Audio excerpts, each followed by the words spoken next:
You're listening to In the Fast Lane. This is episode number 10 of the official podcast of the Australian Grand Prix. My name is Marc Clayton, and this week we're going to take a deep dive into a MotoGP season that has been quite remarkable from day one with a very special guest, Australia's two-time MotoGP world champion, Casey Stoner.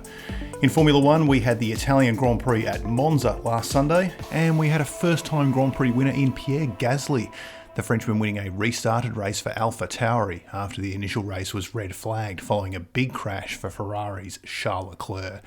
Gasly's the first French driver to win in Formula One since Olivier Panis in 1996, and it's the first time since Kimi Raikkonen won for Lotus in Melbourne 7 years ago that we had a race that was won by a team outside of Mercedes, Ferrari or Red Bull. It really was quite the stunning result at Monza. Joining Gasly on the podium was McLaren's Carlos Sainz in second and Racing Point's Lance Stroll in third. Before Sunday, that trio had combined for 3 career podiums. The other big story from this race was Lewis Hamilton, of course, who pitted from a commanding lead when the pit lane was closed during the safety car to remove Kevin Magnussen's stranded Haas from the side of the track. Hamilton was given a 10-second stop-and-go penalty and dropped to last, managed to fight his way back to 7th by the checkered flag, and actually retained his 47-point championship lead after Max Verstappen retired for Red Bull, and his Mercedes teammate Valtteri Bottas finished just 5th.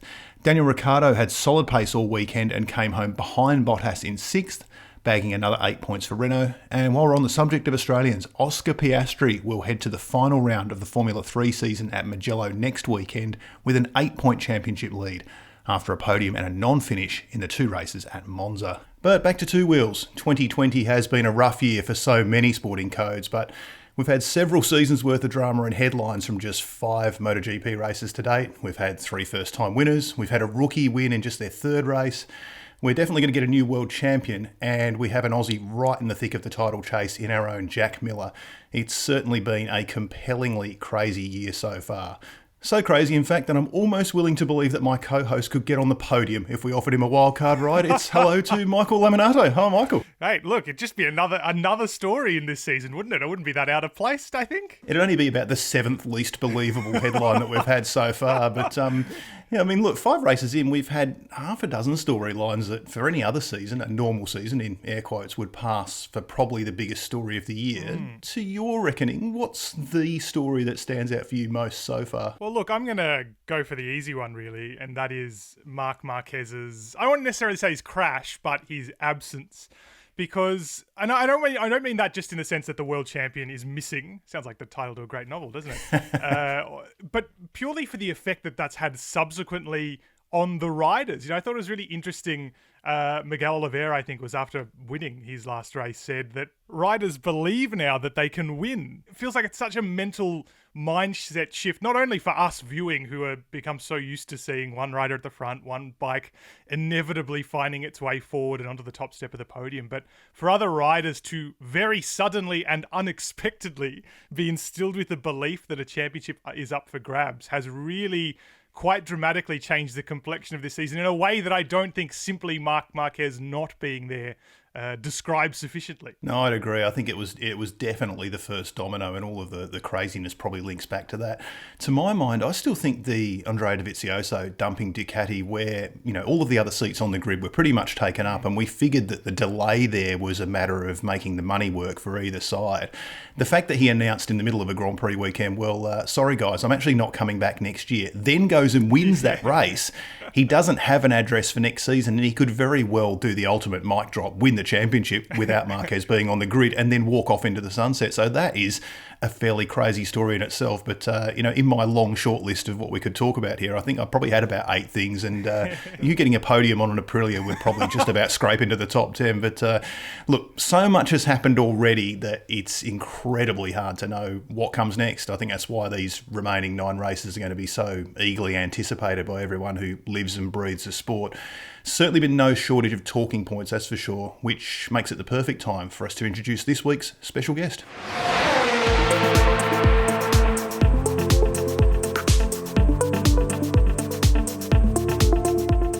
Joining us on this week's episode of In the Fast Lane, it's great to be able to welcome in a man who needs little introduction. He is a two-time MotoGP World Champion, the winner of 45 Grand Prix over an 11-year World Championship career, and of course he's a six-time winner of his home race at Phillip Island. It's a good morning to Casey Stoner. G'day Casey, how are you? Good, thank you. Yourself? Yeah, going well, thank you.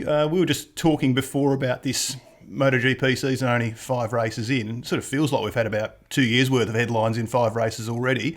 Are you enjoying it from your perspective on the couch, and how are you making sense of what's going on? Because quite frankly, the rest of us are struggling. There's been a bit going on. What's your perspective on 2020 so far? I mean, I think it's fantastic that that racing is up and going again. It's great for everyone in the teams. Being able to at least justify their positions and sponsors, everything, keeping the whole thing rolling is as good as we can imagine right now. Unfortunately, I'm probably going to be a little, I suppose, opinionated with some things, but I think the first one is calling it a world championship is a little bit difficult this year. You're racing 2 races at the same circuit, and if the selection of circuits suits somebody, then it really is a big benefit to sort of do that, and not really traveling around the world.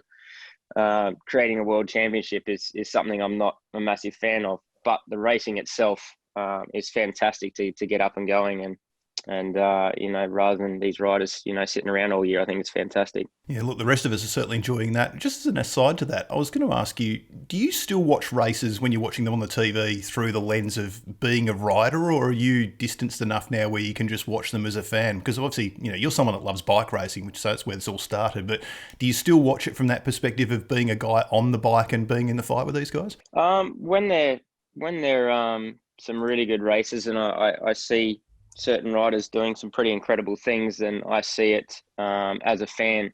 But unfortunately, you've always got that rider goggles on. You're always seeing it through the eyes of what you think they should be doing or what they shouldn't be doing, etc. I suppose feeling it through some of the results that have been happening to people. I think some results have been torn away from riders this year that just don't deserve it.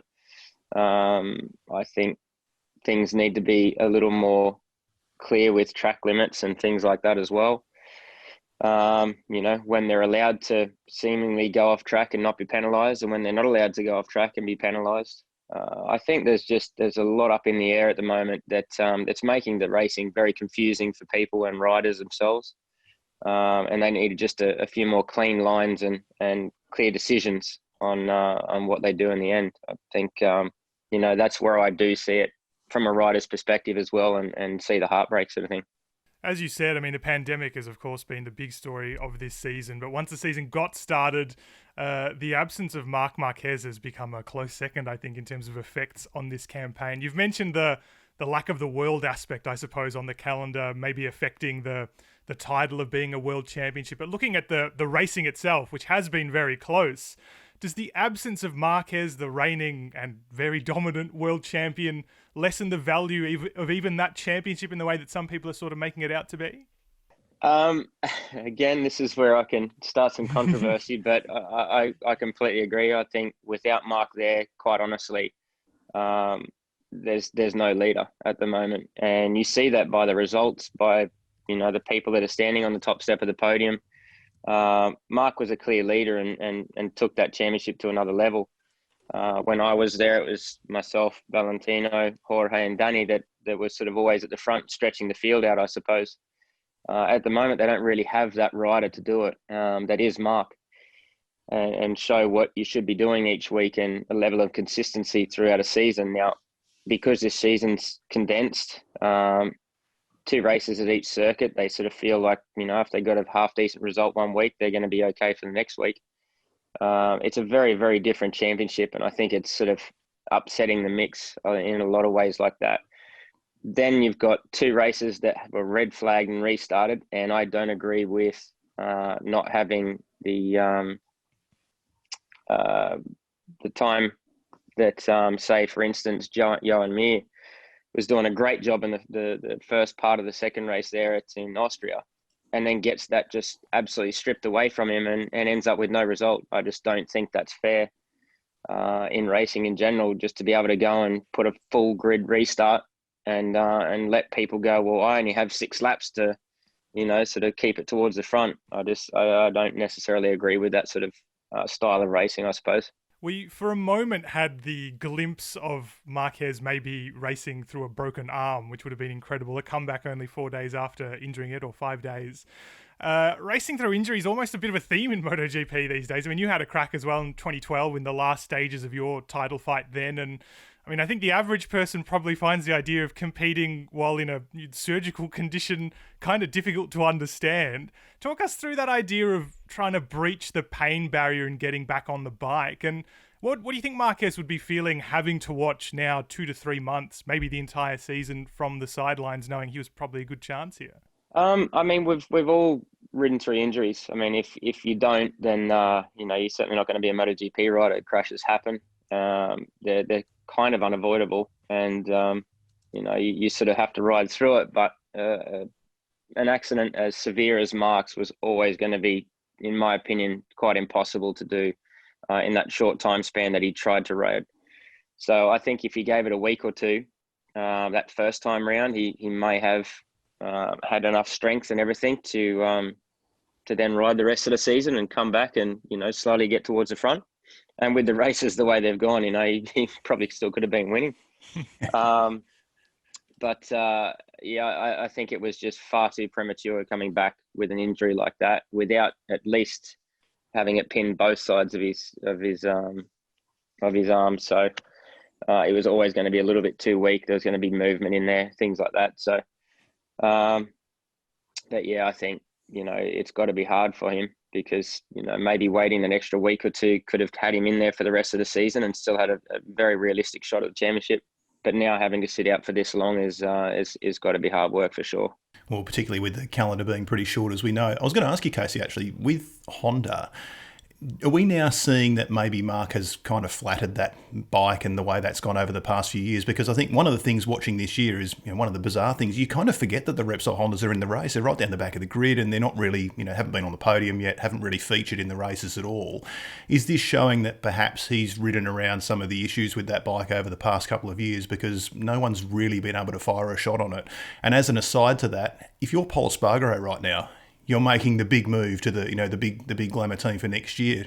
Would you want that one back? Because you look at the relative performance of KTM. He's got to be a little bit concerned, isn't he? I honestly think you could pretty much win with any bike on the grid there at the moment. They're all very similar. They just have some different traits to them and where they find their speed. The big difference is, again, there's no leader for people. And if you're not a leader, then you're a follower. And if you're a follower, then you've got to see somebody doing something on the bike to believe yourself that it can get there. It's not an easy thing. I went through it in Ducati that, when I wasn't there, the Ducati really sort of struggled a little bit. I'm not necessarily calling myself a leader, but I never looked next door and thought the grass was greener. I always this is the bike I've got to work with. So there's a way of finding speed out of it. And it's exactly what Mark does. He doesn't worry about the rest of it. He just worries about his own thing, find speed out of it, and then with that, people see what the bike can do, and they go, well, if he can do that, I can at least get closer towards the front. It's things like that happening a lot, and without Mark there, they certainly do seem to have lost their way a little bit in showing what the bike can do. Moving away from Honda for a moment to one of your other former teams, Ducati, and of course Andrea Dovizioso's announcement that he's leaving at the end of the year has been one of the other major storylines of a pretty story-packed season so far. Caught a lot of people out that he was leaving all of a sudden, of course having no plan B, as he says. You felt in the past, particularly in your time as a test rider, that they don't always give enough weight to rider feedback. Do you still see that as a mentality at play at the moment, and what's your take on that whole situation? Yeah, well, I'm pretty disappointed in Ducati. I think after all these years, they may have learnt to really look after the riders that have looked after them, I suppose. Andrea's been trying to get things done as I was, and a big reason why I left Ducati as a test role as well was it was just we could not get things through to them to make the changes for the rider. If they didn't see it in the data, they didn't really see it as relevant. So everything with a bike is about feel. With a rider, it's feel. It's not like a car where you can be strapped in and you've only got your certain elements there of just your steering trace, your brake and throttle. In a bike, you've got just a little bit of difference in your rider position is going to change the way the bike moves and the way the bike feels. So everything has to translate back through the rider. And when they've got somebody good at relaying that information like Andrea, then, they've got to listen to them. And it's a big part of what Andrea's, unhappy about is that it's been years and years now of, everything going through data, everything being about the engine and aerodynamics. And it's, pretty much one person's decision, I suppose, taking the Ducati.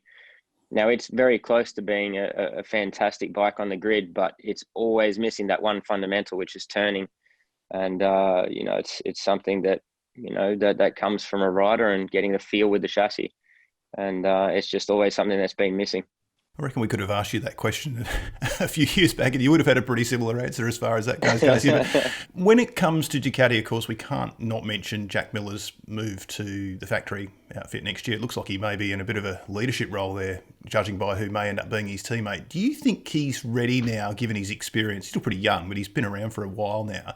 Is he ready for that step up in responsibility and expectation? Because we know the speed's there. It's always been there with Jack, but starting to get some more consistent results. But do you think he's ready for that step up in responsibility and expectation to try and take them in the fight with these other manufacturers? Only time will tell. But I've been very impressed with Jack over these last years, how he's come on, how he handles himself, how he goes about the race weekend. I think he's doing a very good job. I'd like to see him choose, harder tyres at times when he likes to choose the softer option. And sometimes it works for him, but other times not. So I always found running with the harder tyres, if you can set your bike up and your riding style around that, you're a little safer going into all these races.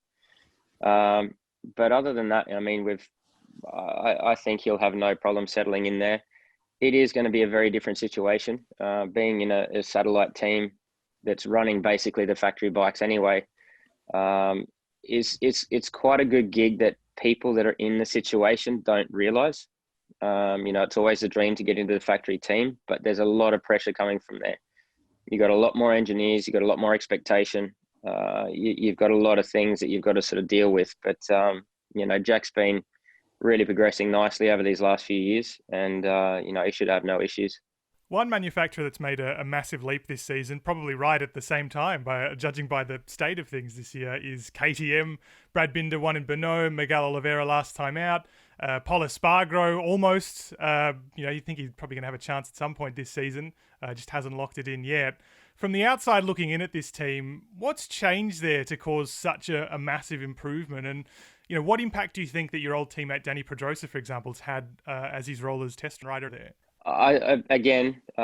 It's having a leader, and whether it's a leader out on track to show what it can do, or a leader in direction. And that would be where Danny's job and where he's taken them, because, they've been there for a few years and sort of been stagnant over the last couple.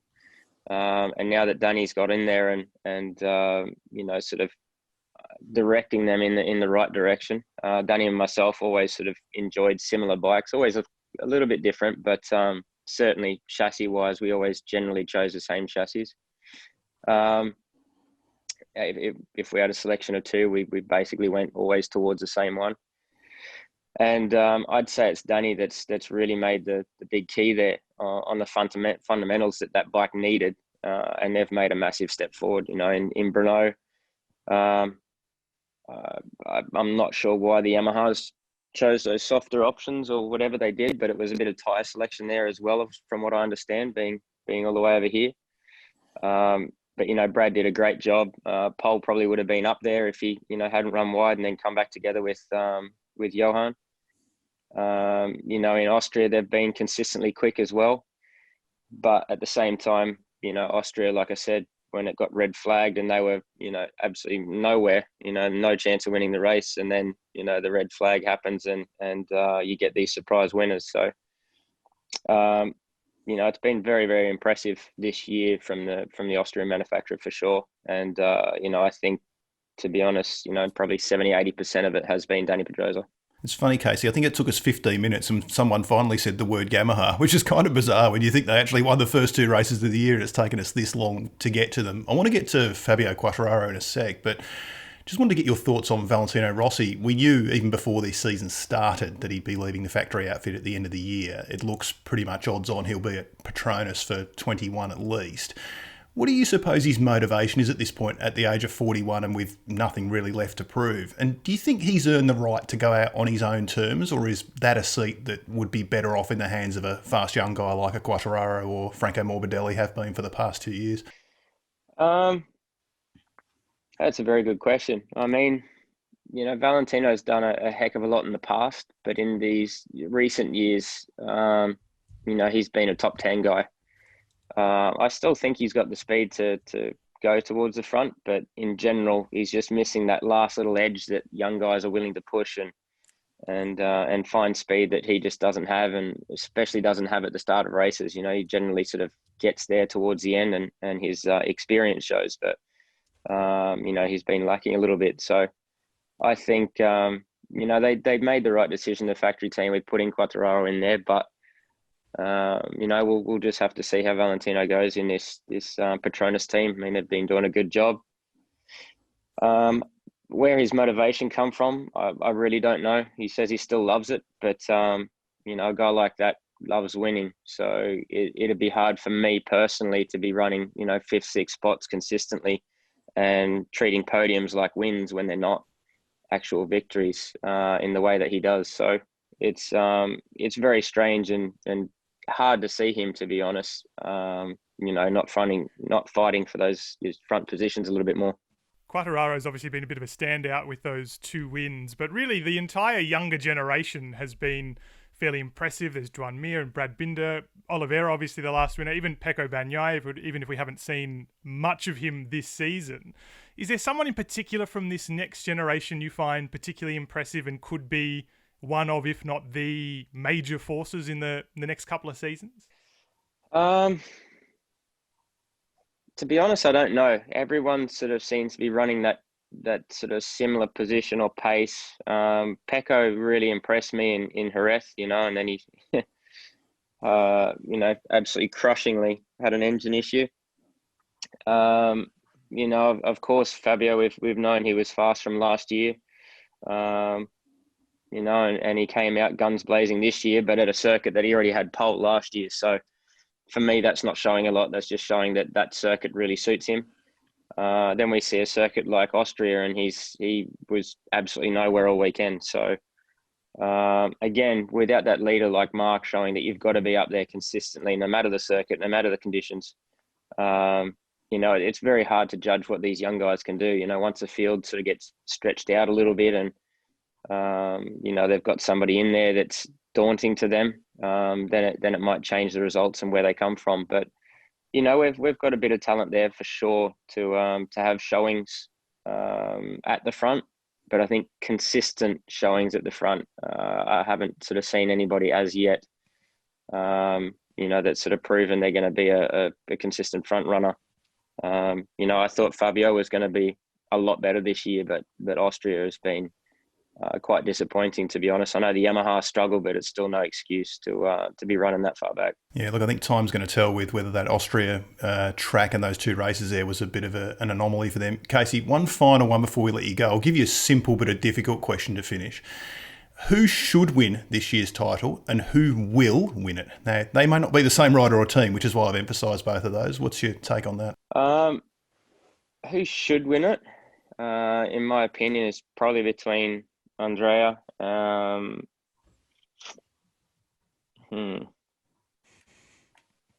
probably Maverick, to be honest, who should win that championship. They've had enough time there. They've got enough experience. They're the top, man in their teams. Realistically, they should be top 1 and 2 in the championship. But again, they've shown both in the past to be inconsistent with results. So it's making this championship very, very difficult to see who's actually got a chance of winning this. Anybody that hits a bit of form, at this point, without marking the championship, is probably going to win the championship. But as I've seen, anything can happen, and people that you thought were going to be runaways clearly aren't. So I think we're just going to have to sit back and enjoy this year and see what happens at the end. But I personally like a standout as much as people don't. They all love mixing it up and, having different people win races, etc. But I love seeing that rider that can get it together every weekend and sort of dominate people and put fear into the rest of the riders and watch everybody sort of scramble around trying to keep up. That's what I like to see. So, we'll see what happens for the rest of the season, but I think, it's going to be a mixed bag of results. It's good to know, Casey, you've got about as much idea as what's going to happen for the rest of this season as the rest of us, so we're all kind of in the same boat. But look, mate, it's been terrific to catch up with you. Your insight's always so valuable when it comes to these things, and I'm sure you'll be eagerly awaiting what happens next when the season resumes at Misano. Really appreciate your time, and thanks so much for joining us on the podcast. Not a problem. Thank you very much.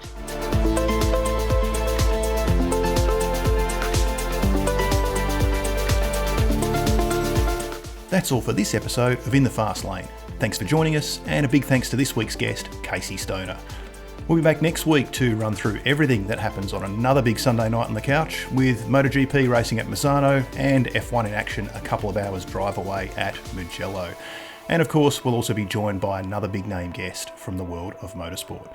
Until then, for Michael Laminato, I'm Matt Clayton. Join us next time for another lap in the Fast Lane.